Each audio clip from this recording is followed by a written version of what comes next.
Ma'am chemistry मुझे बहुत tough लगती है। मैम केमिस्ट्री मुझे समझ ही नहीं आती है। मैम केमिस्ट्री समझ तो आती है, मैं पढ़ती भी हूँ अच्छे से, आपके लेक्चर्स देखती हूँ, सब बढ़िया रहता है, लेकिन 2-3 दिन बाद अगर मैं कोशिश करती हूँ उसे रिकॉल करने की, मैं भूल जाती हूँ, मुझे कुछ भी याद नहीं आता। एक और बच्चा बोलता है कि मैम मैं सब कुछ याद करके जाता हूँ, सब कुछ पढ़ के जाता हूँ, लेकिन जैसे ही एग्जाम में रिएक्शंस को लिखने की बारी आती है, मैं या तो रिएक्टेंट भूल जाता हूँ, प्रोडक्ट भूल जाता हूँ, रिएजेंट भूल जाता हूँ। एक और बच्चा बोलता है कि मैम सारी चीज़ें सही है, मैं तो सब सही सही भी लिख के आता हूँ, लेकिन at the end of the day जो मुझे मार्क्स मिलते हैं वो बहुत ही ज़्यादा कम होते हैं, लो स्कोर होते हैं, और मुझे समझ नहीं आता ऐसा कैसे होता है। नमस्कार दोस्तों, मैं हूं सलोनी सिंह, आपकी नीट यूजी केमिस्ट्री मेंटोर। लेकिन ये वीडियो मैंने स्पेशली उन बच्चों के लिए बनाई है जो सीबीएसई बोर्ड एग्जाम्स के लिए प्रिपरेशन कर रहे हैं और जो अक्सर प्रिपरेशन के दौरान मुझे रीच आउट करते हैं अपनी प्रॉब्लम्स के साथ टेलीग्राम पे और इंस्टाग्राम पे। जिन बच्चों ने टेलीग्राम और इंस्टाग्राम फॉलो नहीं किया है, मेक श्योर करिए कि उसका लिंक नीचे डिस्क्रिप्शन में है। हर उस बच्चे की प्रॉब्लम मैं पूरी कोशिश करती हूँ कि जैसे ही वक्त मिलता है आपको रिस्पॉन्स ज़रूर दिया जाता है, तो वहां पर फॉलो करना बिल्कुल ना भूलें। तो चलिए बच्चों, आते हैं मुद्दे पर, जहां पर आपकी ये सारी बहुत ही ज्यादा कॉमन प्रॉब्लम्स हैं। भले ही आप ये वीडियो अपनी किसी एग्जाम के बाद देख रहे हैं, प्री बोर्ड्स के दौरान देख रहे हैं या बोर्ड्स के दौरान देख रहे हैं, आपको अपनी बैक हिस्ट्री पता है, और अगर आप भी इन 5 कैटेगरी के स्टूडेंट्स में फॉल करते हैं तो आज का सेशन आपके लिए बहुत ही ज्यादा मोटिवेटिंग होने वाला है, क्योंकि इस सेशन में मैं आपसे शेयर करने वाली हूं अपनी जर्नी, जहां पर मैंने किस तरीके से 95 स्कोर किया था केमिस्ट्री में, दैट टू उस टाइम पे फुल सिलेबस हुआ करता था।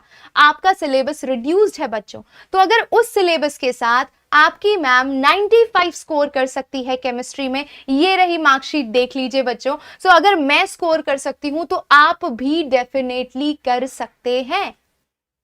आप बोलोगे मैम आप बहुत ज़्यादा स्टूडियस थे, बहुत अच्छे से पढ़ाई करते थे, आप घंटों घंटों पढ़ते होगे और या फिर आपका दिमाग तेज़ होगा। बेटा ऐसा कुछ नहीं था, मैं भी आपकी तरह एक एवरेज स्टूडेंट थी जिसे केमिस्ट्री समझ नहीं आती थी। स्पेशली स्कूल में तो इट्स सिंपली लाइक कि मैम डिक्टेट कर रही है, हम लिख रहे हैं या बोर्ड से कॉपी मार रहे हैं, और बाजू वाली सीट पे मेरी फ्रेंड बैठी है और उसके साथ गपशप भी कर रहे हैं। कोई कनेक्शन नहीं है क्लासरूम में टीचर किस तरीके से पढ़ा रहा है या क्या पढ़ा रहा है, कोई कनेक्शन नहीं है। और ऐसा कब तक चला? अप्रैल में सेशन स्टार्ट हो जाता है बच्चों। अप्रैल के सेशन स्टार्ट होने से लेकर ये चीजें चलती है अक्सर जून तक।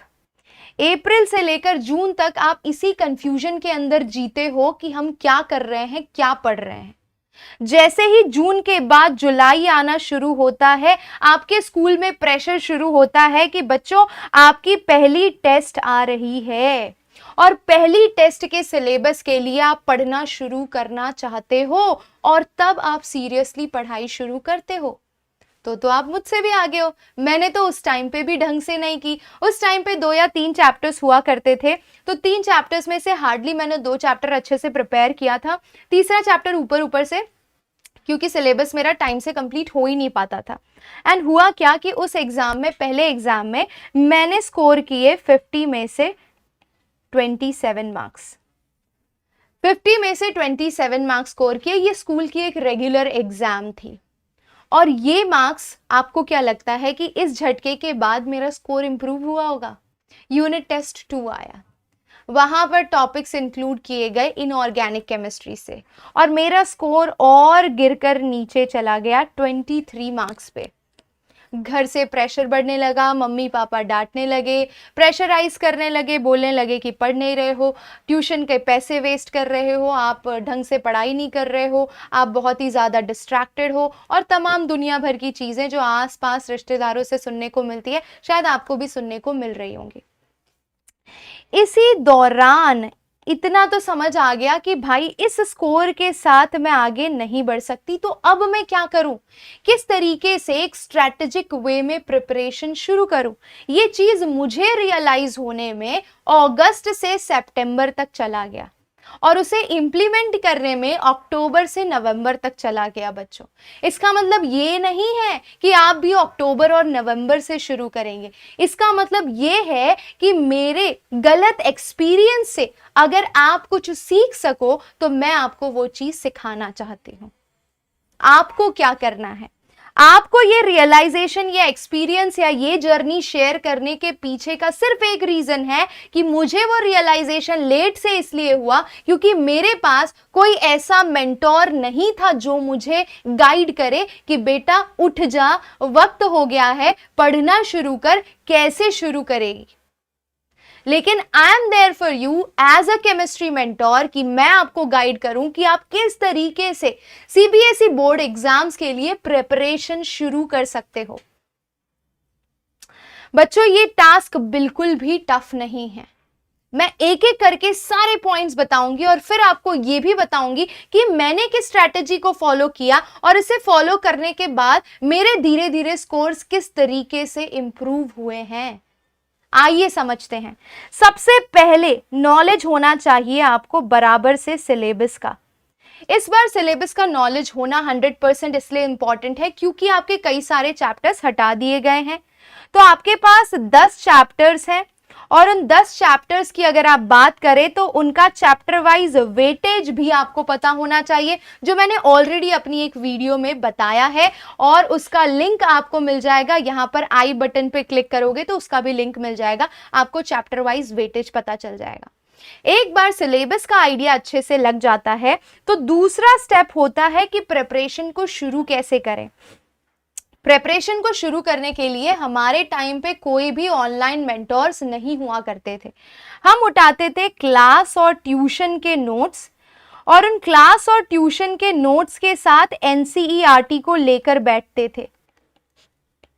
क्लास, ट्यूशन के नोट्स और एनसीईआरटी को जब हम साथ में लेकर बैठते थे और उस चैप्टर को अच्छे से फिनिश करते थे, whether it takes 2 hours, whether it take 4 hours, whether it takes the whole day, entire day, पूरा दिन निकल जाए तो पूरा दिन ही सही, एक चैप्टर को एक पूरा दिन देने में क्या ही बुराई है। तो क्लास नोट्स लिए, ट्यूशन नोट्स लिए, एनसीईआरटी लिए, एनसीईआरटी की लाइन बाय लाइन रीड की और अपने शॉर्ट नोट्स बनाए। क्या किया मैंने? अपने शॉर्ट नोट्स बनाए बच्चों, अपने शॉर्ट नोट्स बनाए। और इसके साथ साथ तीसरी बहुत ही इंपॉर्टेंट चीज की मैंने, एनसीईआरटी के इन टेक्स्ट और एक्सरसाइज के क्वेश्चंस, इन टेक्स्ट और एक्सरसाइज के क्वेश्चंस लगातार सॉल्व करती गई। ठीक है, लगातार सॉल्व करती गई। यानी सबसे पहले मैंने खुद के एक बेहतरीन नोट्स बना लिए, उसके बाद इन टेक्स्ट और एक्सरसाइज के क्वेश्चंस अच्छे से सॉल्व कर लिए। अब मैं आपको बता दूं कि जो मेरी अगली एग्जाम थी बच्चों, वो कब थी? अक्टूबर नवंबर में। और नवंबर में क्या होता है, दिवाली के बाद तुरंत जो एग्जाम होती है उसमें आपका पूरा हाफ सिलेबस आता है, जिसे हाफ ईयरली की तरह कंसीडर किया जाता है और वो होता है 70 मार्क्स का। पिछले 2 एग्जाम में इतनी पुअर परफॉर्मेंस के बाद मैं ऑलरेडी पैरानॉइड थी कि shit, now how will I do it, whether I will be able to score good or not. बहुत टेंशन थी बच्चों, बहुत ज्यादा टेंशन थी। इस तरीके से अगर मैं इमेजिन करूं तो 16 चैप्टर हुआ करते थे और उसमें से मैंने 8 चैप्टर अच्छे से इन टेक्स्ट और एक्सरसाइज, 8 चैप्टर आने वाले थे बच्चों, उस 8 चैप्टर में से मैंने हार्डली 5 चैप्टर के इन टेक्स्ट और एक्सरसाइज अच्छे से किए थे, to be very honest. 3 chapter तब भी ढंग से नहीं किया था, ऊपर ऊपर पढ़ के गई थी। And guess what, how much I have scored. तो 70 में से 23 पासिंग होता है एंड आई स्कोर्ड 38 मार्क्स। अब जानते हो इतना लो स्कोर क्यों किया मैंने? 38, 70 में से 38 marks is very very low, still very very low, बहुत कम है। लेकिन यहां पर एक सीखने वाली बात मुझे ये समझ आई कि जो चीजें भी मैंने की थी कई सारी चीजें मैंने राइटिंग प्रैक्टिस में बहुत अच्छे से नहीं की थी। कहने का मतलब ये है कि इंटेक्स्ट और एक्सरसाइज के क्वेश्चन मैंने किए थे, लेकिन अगर मैं ऑर्गेनिक वाले सेगमेंट्स के चैप्टर पे घुसूं ना बच्चों, तो ऑर्गेनिक के चैप्टर्स क्या मांगते हैं? रिगरस राइटिंग प्रैक्टिस मांगते हैं। आपने एक बार क्लास नोट्स बना लिए, इंटेक्स्ट और एक्सरसाइज के क्वेश्चन सॉल्व कर लिए, इसका मतलब ये नहीं कि आपका प्रेजेंटेशन क्वेश्चन पेपर को लिखते वक्त आंसर शीट में 100% होगा।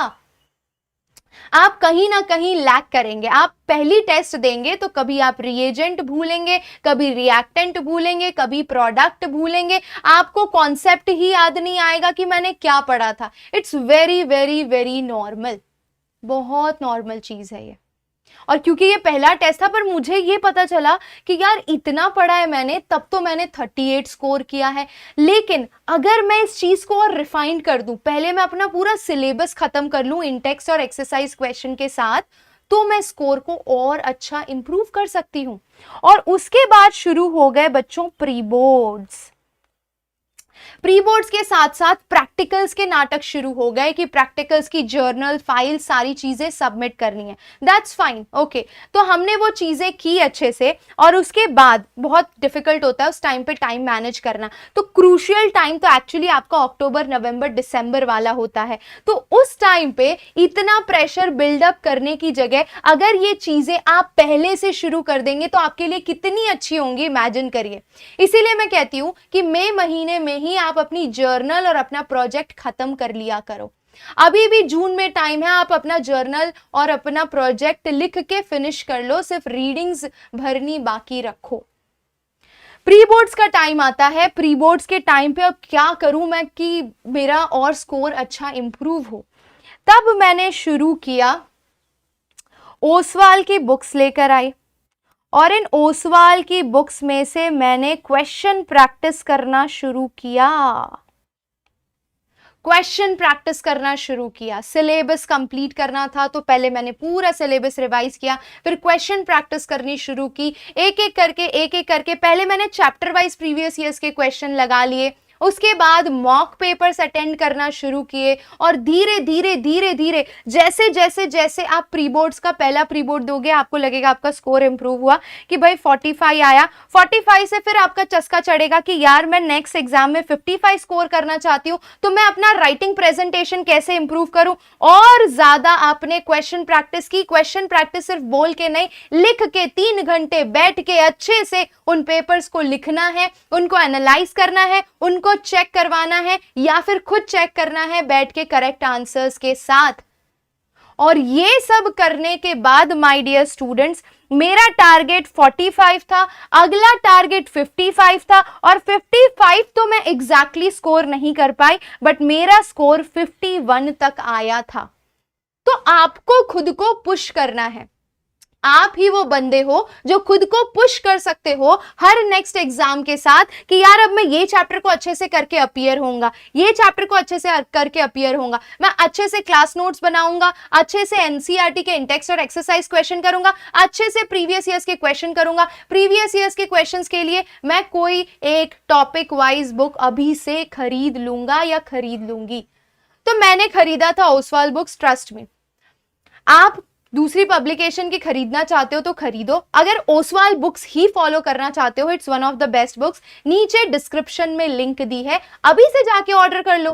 क्यों आपको नवंबर तक, दिसंबर तक वेट करना है, समझ रहे हो? अभी से अगर ये हैंड बुक्स ऑर्डर कर लोगे तो आपके लिए कितना आसान होगा पीवाईक्यूज को चैप्टर वाइज कंप्लीट करना। ये वाले हिस्से में आप अपना टाइम आराम से बचा सकते हो, जो मैंने कायदे से 2-3 महीने वेस्ट किए, क्योंकि मुझे कोई गाइड करने वाला नहीं था। बच्चों, आपके लिए आपकी मेंटोर सलोंदी यहां पर बैठी है। And the best part is कि इवन आपको क्लास में कुछ समझ नहीं आता है तो आप मेरे 10 डेज चैलेंज के वीडियो लेक्चर्स फॉलो कर सकते हैं। 2 वीडियो ऑलरेडी अपलोडेड है। Chemical kinetics on the load है, क्योंकि आपकी वेकेशंस चल रही थी और बच्चों का ध्यान ही नहीं था यूट्यूब पे, इसीलिए मैंने वो वीडियो आप लोगों के लिए अपलोड नहीं की है। वो भी आपको 1-2 दिन के अंदर मिल जाएगी। वहां से आप पढ़ना शुरू करिए, नोट्स बनाइए। नोट्स बनाने के बाद एनसीईआरटी के इंटेक्स्ट और एक्सरसाइज के क्वेश्चन करिए, और प्रीवियस ईयर्स के क्वेश्चन ओसवाल बुक नीचे डिस्क्रिप्शन में लिंक दी है, वहां से जाकर अभी से ऑर्डर कर दीजिए। 2-3 दिन में आपके घर तक पहुंच जाएगा। समझ रहे हो बच्चों? तो यार बस बेसिकली 3 ही चीजें करनी है और ये 3 चीज समझते समझते हमारा दिसंबर चला जाता है। ऐसा करना ही क्यों है? सबसे पहले प्रैक्टिकल वाला सारा टास्क जो है, रिटन टास्क, वो पहले कर लो। दूसरा, हर चैप्टर के क्लास नोट्स के साथ एनसीईआरटी और एक्सरसाइज सॉल्व करो। और तीसरा, अच्छे से चैप्टर वाइज प्रीवियस ईयर्स के क्वेश्चन करो। जितने बार क्वेश्चन प्रैक्टिस करोगे उतना आपकी भूलने की बीमारी धीरे धीरे खत्म होती जाएगी, आपका स्कोर ऑटोमेटिक इंप्रूव होता जाएगा। ये मेरे साथ भी हुआ है। मुझे भी चीजें भूलने वाली प्रॉब्लम थी, मैं भी भूलती थी यार। पहला वाला जो एग्जाम हुआ, सब कुछ पढ़े हुए भी, फिर भी मेरे स्कोर बहुत लो थे।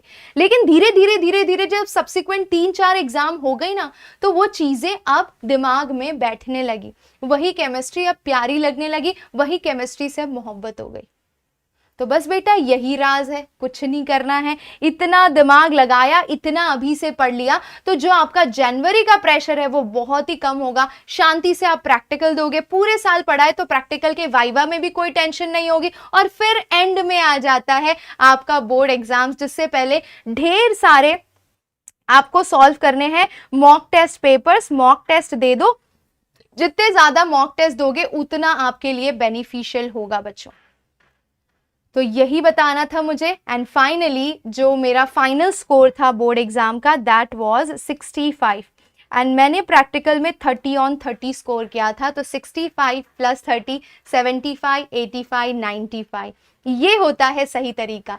इसी तरीके से जो शायद मैंने थोड़ा लेट करके शुरू किया, आप अगर ये अभी से शुरू करोगे तो आप 99, आप 100 आराम से स्कोर कर सकते हो। बोर्ड एग्जाम्स बिल्कुल टफ नहीं है, स्पेशली जब आप वेटेज को ध्यान में रख के काम करते हो। स्पेशली आप जब अभी से जानते हो कि मुझे करना क्या है, आपको अभी से एकदम क्वालिटी लेक्चर्स मिल रहे हैं, तो आपको 100 स्कोर करने से कौन रोक सकता है बच्चों। तो आप आज मुझे प्रॉमिस करेंगे कि yes ma'am, we are pledged to score above 95 in our CBSE board exams, that too with only 10 chapters. Why can't we do it? Yes, my dear students, with that same energy, same जोश, I want to see the things in मुझे भी चाहिए कि यहाँ पर जो भी बच्चे ये वीडियो देख रहे हैं या अभी से मेरे साथ जुड़ गए हैं, वो एंड में आके बोले, मुझे टेलीग्राम पे मैसेज करें, मुझे इंस्टाग्राम पे मैसेज करें कि मैम आपसे पढ़ने के बाद हमने केमिस्ट्री को बहुत इंप्रूव किया है और हमने 95+ स्कोर किया। If I can do it, all my students can do it. And with that faith, with that energy, and with that positive motivation, I would love to wind up today's session. So thank you so much, my dear students. We'll meet you soon in the next session with the video of chemical kinetics of 10 days challenge. Bye bye, take care, see you all.